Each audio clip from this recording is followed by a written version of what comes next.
والی کائنات محسن انسانیت اسوہ عالمیت احمد مجتبیٰ جناب محمد مصطفیٰ للتحیت و ثنا، آپ کے حضور گوہر بار میں ہدیات محبت و عقیدت پیش کرنے کے بعد نہایت ہی واجب الاحترام معزز و مکرم سامعین و حاضرین، السلام علیکم ورحمۃ اللہ وبرکاتہ۔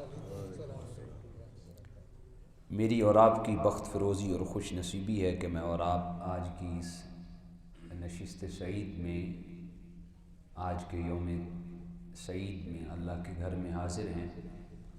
اللہ میری اور آپ کی حاضری کو قبول فرمائے، آمین۔ قبول فرما کر ہم سب کے لیے اس کو بخشش و مغفرت کا ذریعہ، سبب اور سامان بنائے، آمین۔ یہ رجب المرجب کا مہینہ ہے اور اختتامی مراحل میں ہے۔ اس کی 27 تاریخ کو حضور جان عالم سرور کائنات صلی اللہ علیہ وسلم کو جو معجزہ اللہ نے عطا کیا، اس حوالے سے آج کچھ معروضات پیش کریں گے۔ اللہ میری زبان پر اعلی کلمت الحق جاری فرمائے، آمین۔ احباب ذی وقار، تاریخ نبوت میں اور تاریخ انسانیت میں، بلکہ تاریخ کائنات میں واقعہ معراج ایک محیر العقول واقعہ ہے، جس نے عقلوں کو حیران کر دیا ہے۔ کسی کے عقل میں آنے والی یہ بات نہیں ہے، کوئی اس کی مثل کوئی اور واقعہ کائنات عالم میں رونما وقوع پذیر نہیں ہوا۔ جو اللہ تعالیٰ نے اپنے نبی علیہ السلام کی عزت، عظمت، رفعت اور بلندی کے لیے حضور علیہ السلام کو یہ معجزہ عطا فرمایا، بڑی صراحت کے ساتھ قرآن مجید میں سورہ بنی اسرائیل کی پہلی آیت میں اس کو بیان کیا گیا، اور اسی طرح سورہ نجم کی پہلی ابتدائی 18 آیات میں اس کو اشارات و کنایات کے ساتھ بیان کیا گیا۔ تو یہ پتہ چلا کہ واقعہ معراج یہ کوئی انہونا نہیں، بلکہ یہ قرآن مجید سے ثابت ہے۔ سورہ بنی اسرائیل کی پہلی آیت اور سورہ نجم کی ابتدائی 18 آیات میں اشاروں و کنایات کے ذریعے، اور علم المعانی کے جو علماء ہیں وہ فرماتے ہیں الاشارۃ ابلغ من التصریح۔ وہ کہتے ہیں جو اشارے ہوتے ہیں وہ صراحت کی بنسبت زیادہ کارگر ہوتے ہیں، وہ مؤثر زیادہ ہوتے ہیں، ان کا پیغام اثر دینے والا اور راسخ زیادہ ہوتا ہے۔ تو قرآن مجید کی سورہ بنی اسرائیل کی پہلی آیت کے اندر اور سورہ نجم کی ابتدائی 18 آیات میں اللہ تعالیٰ نے اس واقعہ کو ذکر کیا، اور حدیث پاک کا بے شمار ذخیرہ صحیح بخاری کے اندر، صحیح مسلم کے اندر، صحیح بخاری کے اندر باقاعدہ اس کا چیپٹر ہے باب الزکاة کے اندر، جو کہ معراج کے عنوان سے نقل کیا گیا، باب المعراج۔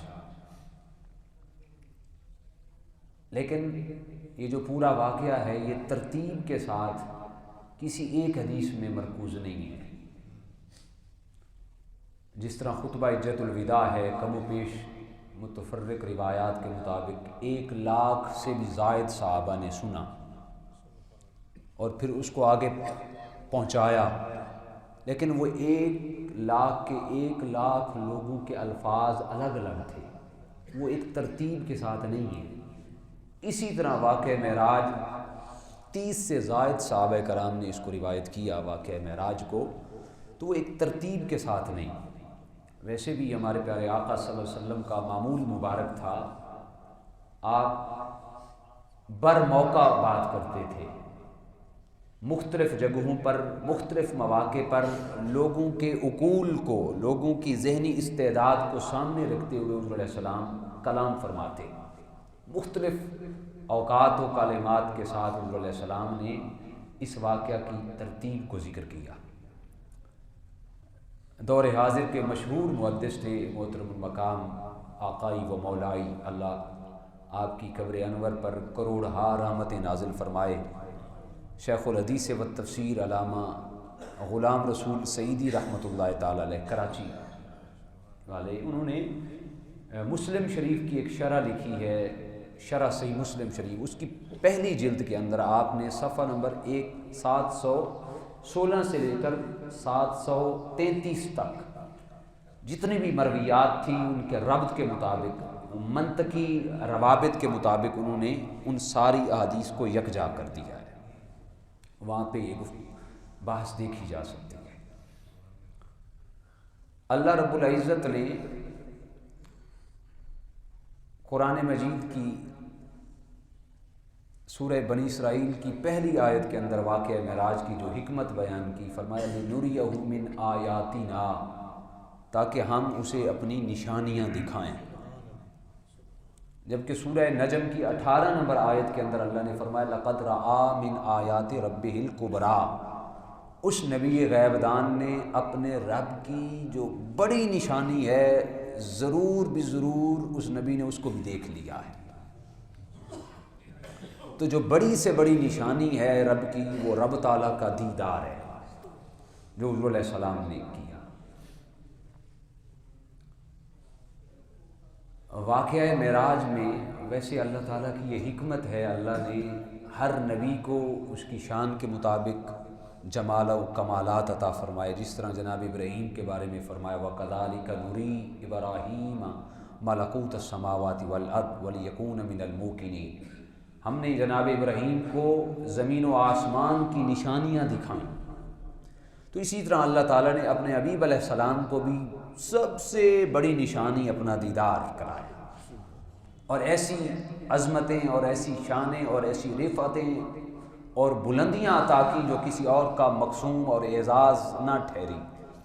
ملا جیمن علیہ الرحمہ اور اسی طرح امام رازی تفسیر کبیر کے اندر لکھتے ہیں کہ اللہ تعالیٰ نے معراج کی رات اپنے حبیب علیہ السلام سے 70,000 رموز شیئر کیے، 70,000 حکایات کا تبادلہ خیال ہوا، اور 70,000 اسرار کی باتیں ہوئی۔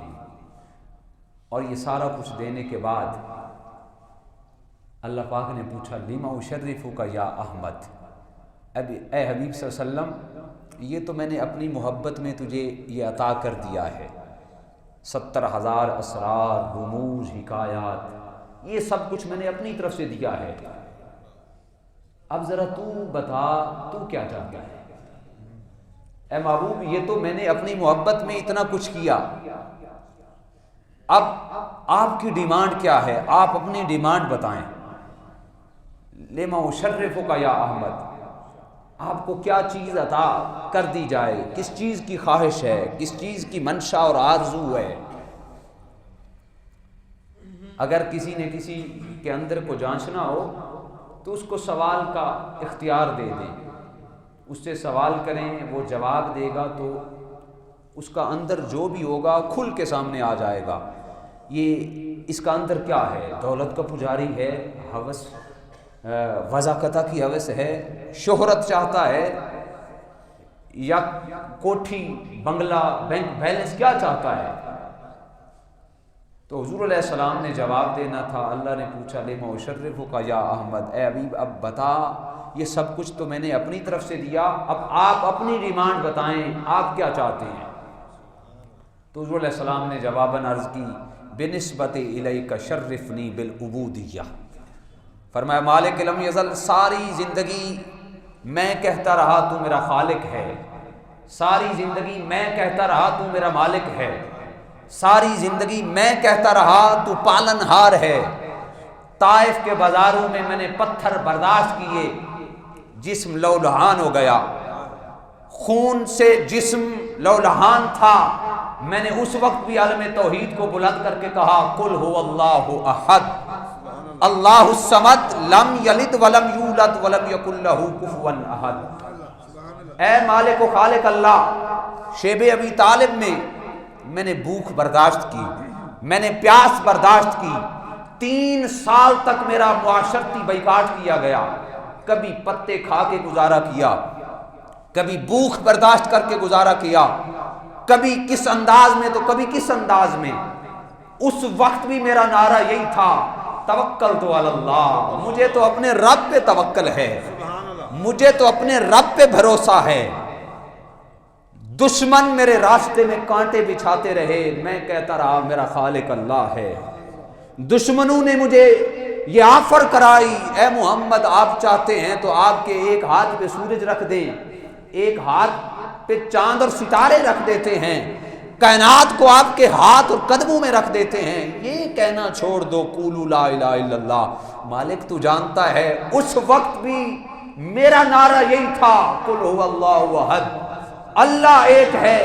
ساری زندگی عکاظ کے میلے میں، کبھی ذی المجاز کی منڈی میں یہی کہتا رہا میرا مالک اللہ ہے.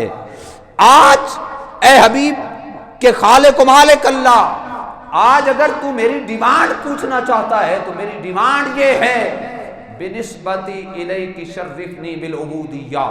مالک ساری زندگی میں کہتا رہا تو میرا رب ہے، آج میں چاہتا ہوں تو بھی ذرا کہہ دے تو میرا بندہ ہے. سبحان اللہ، نعرہ تکبیر، نعرہ رسالت، نعرہ حیدری، سیدی مرشدی یا نبی یا نبی. ساری زندگی میں کہتا رہا تو خالق ہے، تو مالک ہے، تو رازق ہے، تو پالنہار ہے.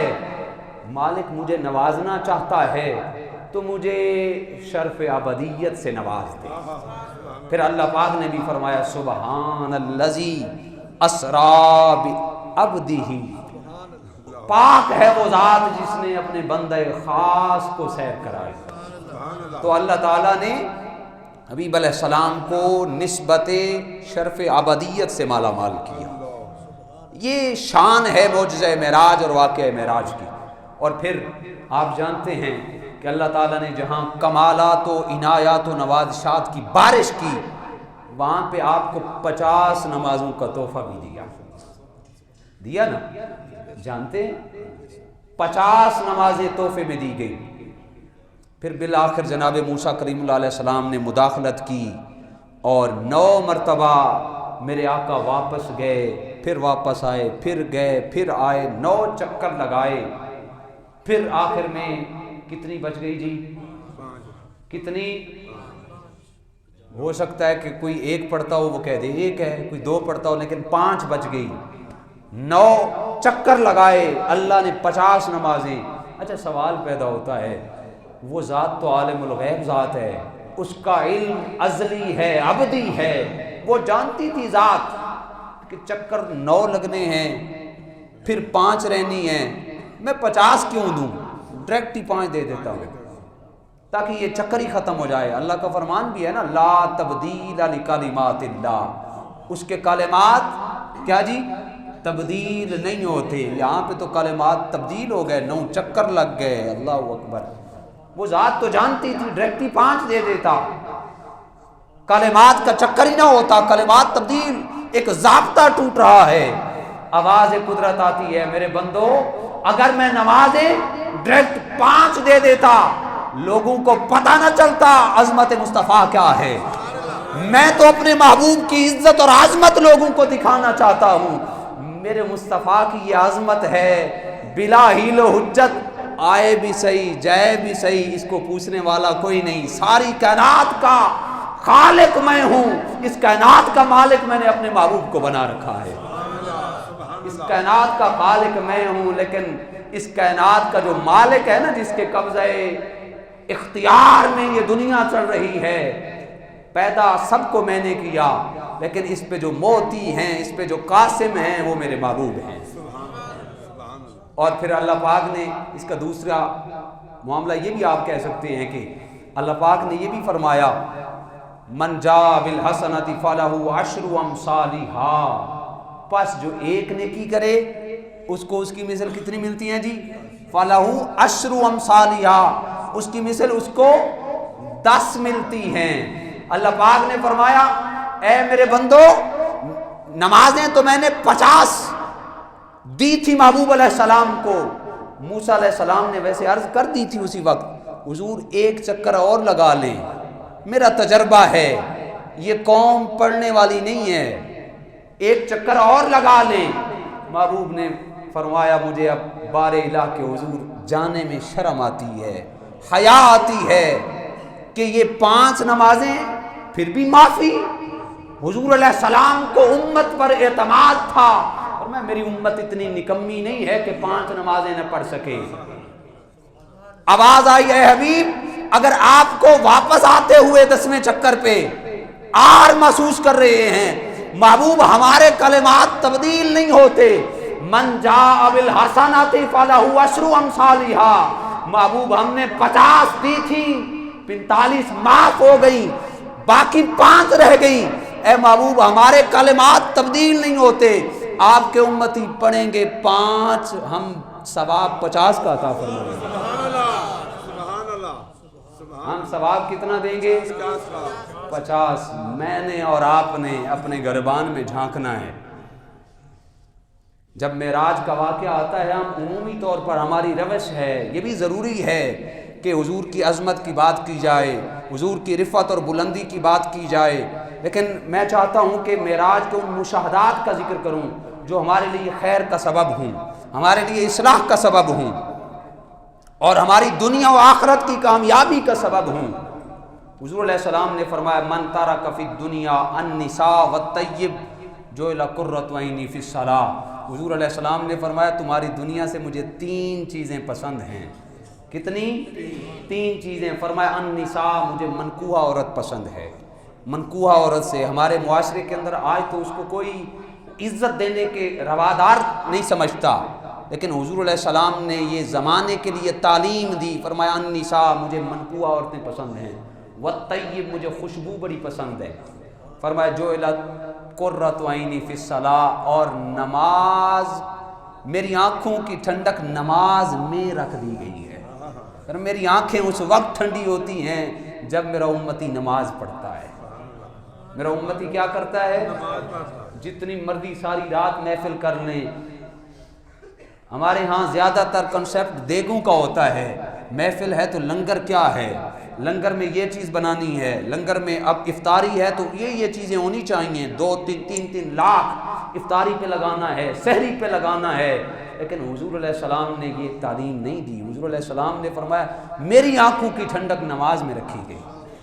دیکھیں کام نہیں آئیں گی، کام آنا ہے تو نماز نے کام آنا ہے۔ یہ ٹھیک ہے، نیکی کا معاملہ ہے، اللہ کے راستے میں خرچ کرنا، عوام کے لیے اپنے خزانوں کو کھول دینا، یہ بھی نیکی کا کام ہے، لیکن فرمایا میری آنکھوں کی ٹھنڈک نماز میں رکھی گئی۔ اللہ اکبر۔ معراج کی رات حضور علیہ السلام کو بڑے بڑے مشاہدات کرائے گئے۔ حضور علیہ السلام فرماتے ہیں میرا گزر ایک وادی سے ہوا، جناب جبریل ساتھ تھے، تو اس وادی سے نا بڑی ٹھنڈی ٹھنڈی ہوائیں آ رہی تھی اور بڑی خوشبوئیں آ رہی تھی، مشک اور کستوری کی خوشبوئیں آ رہی ہیں۔ اللہ اکبر۔ دلائل النبوہ للبہقی کے اندر یہ حدیث پاک ہے جو میں کوٹ کر رہا ہوں۔ حضور علیہ السلام نے پوچھا جبریل یہ ٹھنڈی ہوائیں اور خوشبو اور آوازیں آ رہی ہیں، یہ کیسی آوازیں اور کیسی خوشبو ہے؟ جناب جبریل نے عرض کی بندہ نواز، یہ خوشبوئیں جنت سے آ رہی ہیں اور یہ جنت سے آوازیں آ رہی ہیں، جنت آوازیں لگا رہی ہے، اے مالک لم یزل،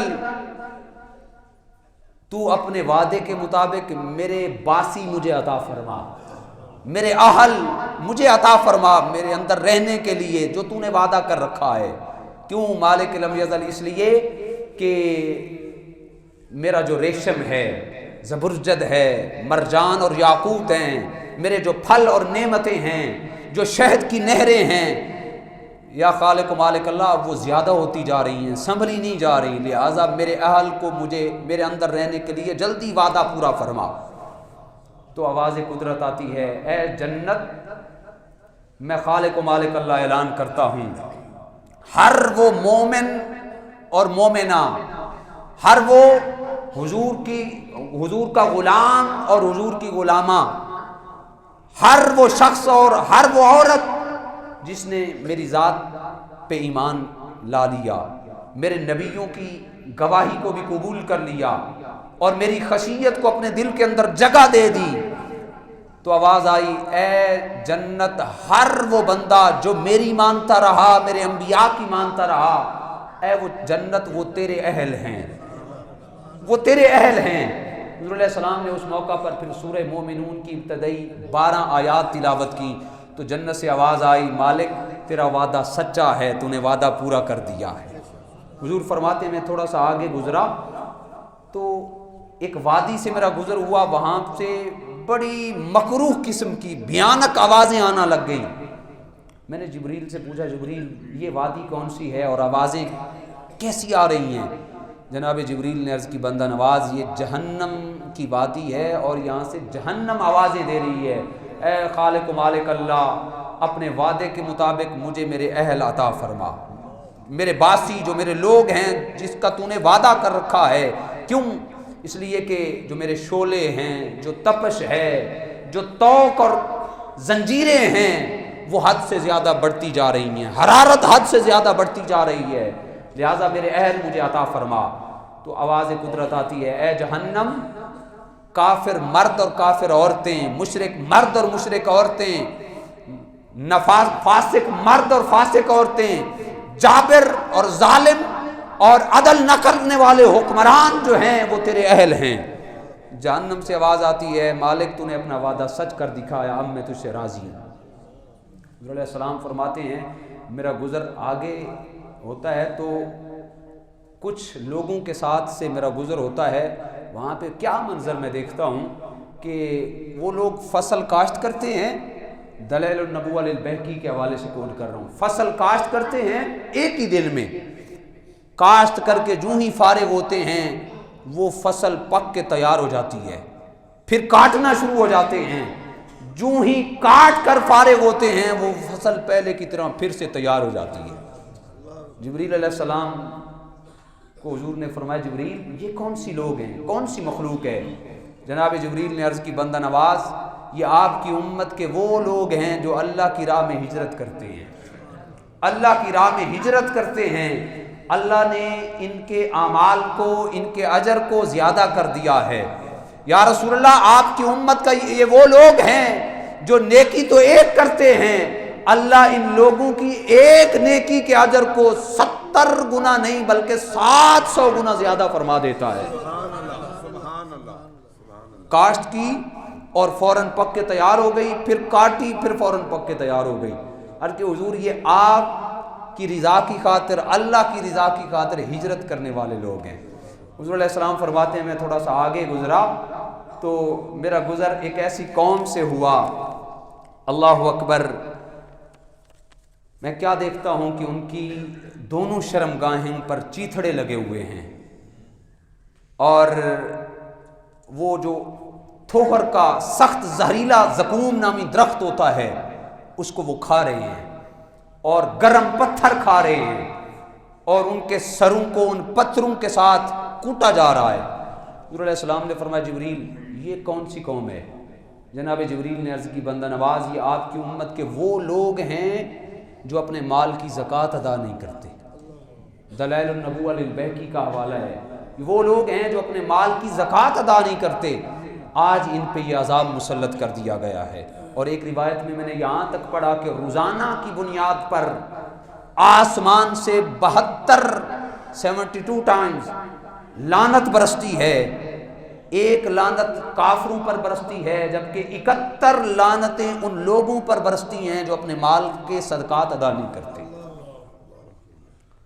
آقا علیہ السلام فرماتے ہیں میں وہاں سے آگے گزرا تو میرا گزر ایک ایسی قوم سے ہوا جن کے سامنے ہنڈیاں رکھی ہوئی تھی اور ہنڈیا کے اندر سالن بن رہا تھا، ایک ہنڈیا کے اندر پاکیزہ صاف ستھرا گوشت پک رہا تھا اور ایک ہنڈیا کے اندر ناپاک اور خبیث قسم کا گوشت بن رہا تھا۔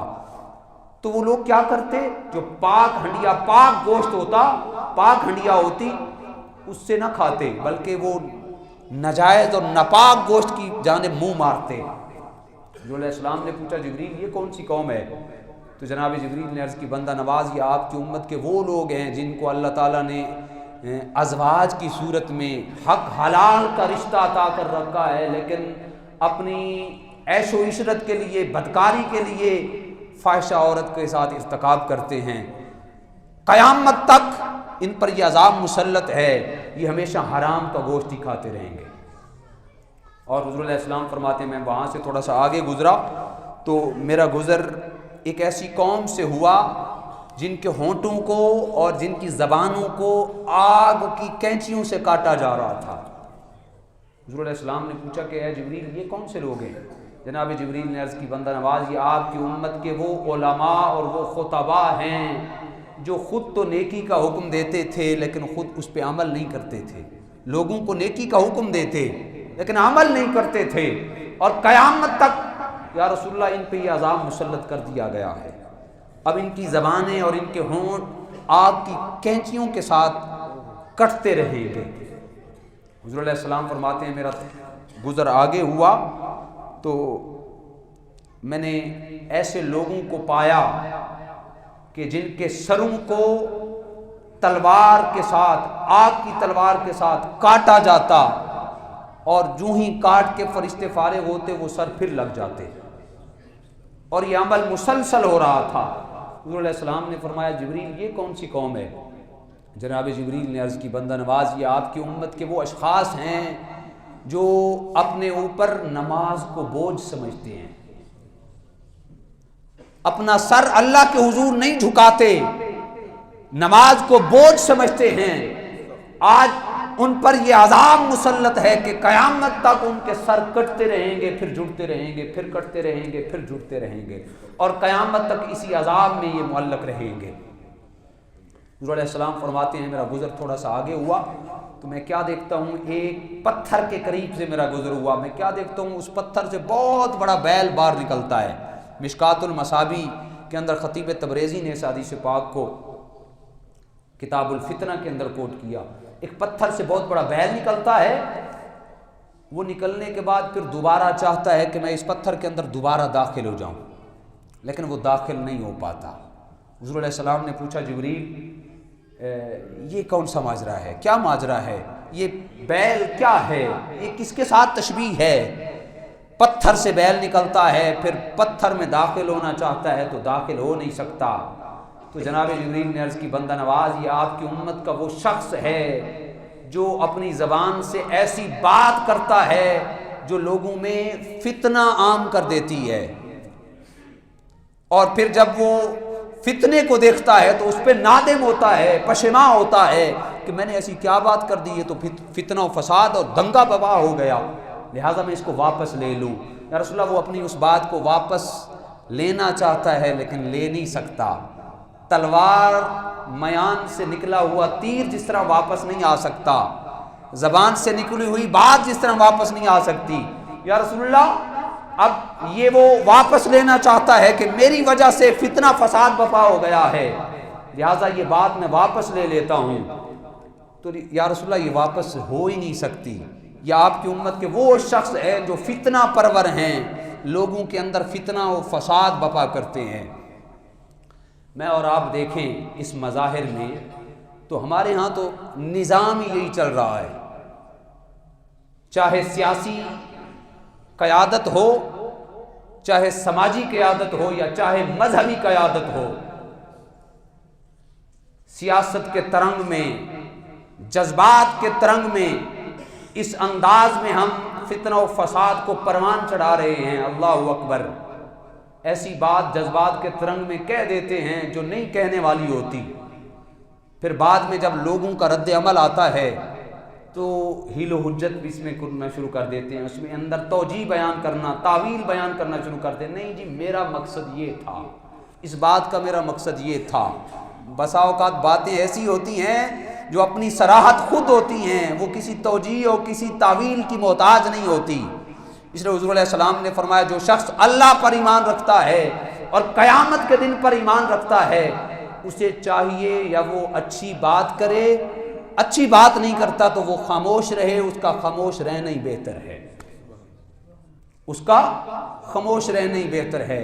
بسا اوقات ہم اپنی زبان سے کچھ ایسے کلمات کہہ دیتے ہیں جس سے خاندان کے خاندان ٹوٹ جاتے ہیں، برادریاں ٹوٹ جاتی ہیں، خاندان اور رشتہ داریاں ختم ہو جاتی ہیں، ہمارے ایک جملے سے پتہ نہیں کہاں سے کہاں ہمارا معاشرہ پہنچ جاتا ہے. اس لیے کہتے ہیں پہلے تولو پھر بولو. حضور علیہ السلام نے بھی فرمایا من صامت بنجا، جس نے خاموشی اختیار کی اس نے نجات پا لی. بسا اوقات سچ نہ بولنا، ایسا سچ جس سے فتنہ پھیلنے کا خطرہ ہو، اس سچ کو چھپانا بھی لازم ہوتا ہے بندے پہ. ہم نے بچپن میں درس نظامی کا میرا پہلا سال تھا 2006 میں، اس میں پہلے سال فارسی پڑھائی جاتی ہے، فارسی کا ایک پورا سال. اس میں شیخ سعدی رحمہ اللہ کی ایک کتاب ہوتی ہے جس کا نام ہے گلستان سعدی. اس کے اندر ایک حکایت میں نے پڑھی تھی کہ علامہ سعدی شیرازی رحمہ اللہ فرماتے ہیں کہ ایک بادشاہ نے ایک شخص کو قتل کرنے کا حکم دے دیا کہ اس کو قتل کر دیا جائے، اس کو پھانسی دے دی جائے. اب جو بیچارہ کچھ نہیں کر سکتا ہوتا، اس کی زبان ہی چلتی ہے اور تو کچھ چل نہیں سکتا، تو اس نے بادشاہ کو گالیاں دینا شروع کر دی. جب اس نے گالیاں دینا شروع کی تو ان میں پھر بادشاہ نے پوچھا بھئی یہ کیا کہہ رہا ہے مجھے. اس کے وزراء ساتھ بیٹھے تھے. ان وزراء میں سے ایک وزیر ایسا تھا جو بڑا رحم دل تھا اور عقل مند تھا. اس نے کہا بادشاہ یہ بیچارہ کر کیا سکتا ہے، آپ نے پھانسی کا حکم دے دیا ہے. اب بیچارہ یہ کہہ رہا ہے کہ بادشاہ تو بڑے رحم دل ہوتے ہیں، بادشاہ تو بڑے رحیم اور کریم ہوتے ہیں، وہ تو لوگوں کی جان بخش دیا کرتے ہیں. تو بادشاہ نے کہا اچھا، میں نے اس کو پھانسی کا حکم دیا پھر بھی یہ میری تعریف کر رہا ہے، اس کی پھانسی کینسل ہے جی، مؤخر ہے، اس کو پھانسی نہ دی جائے. جو ساتھ اور وزراء کھڑے تھے انہوں نے کہا بادشاہ یہ تو وزیر بھی جھوٹ بول رہا ہے، اس نے تو ایسی بات ہی نہیں کی، یہ تو آپ کو گالیاں دے رہا ہے. تو بادشاہ نے سب کو مخاطب کر کے کہا دیکھو میرے سب وزراء، تمہارے سچ سے اس کا جھوٹ مجھے بہتر لگا، تمہارے سچ سے اس کا جھوٹ مجھے بہتر لگا. اگر تمہارے سچ کے مطابق میں عمل کرتا ایک شخص کی جان چلی جاتی، اس کے جھوٹ پہ میں نے عمل کیا ہے، ایک شخص کی جان بچ گئی ہے. بسا اوقات معاشرے میں سچی بات کو چھپانا بھی معاشرے کے حق میں ہوتا ہے، معاشرے کے لیے بھلائی اور بہتر ہوتا ہے. تو دوستان عزیز، یہ معراج کے وہ مشاہدات ہیں جو میرے لیے، آپ کے لیے، ہم سب کے لیے، معاشرتی تشکیل کے لیے میں سمجھتا ہوں کہ ایک ایسا دستور العمل اور ضابطۂ حیات ہیں.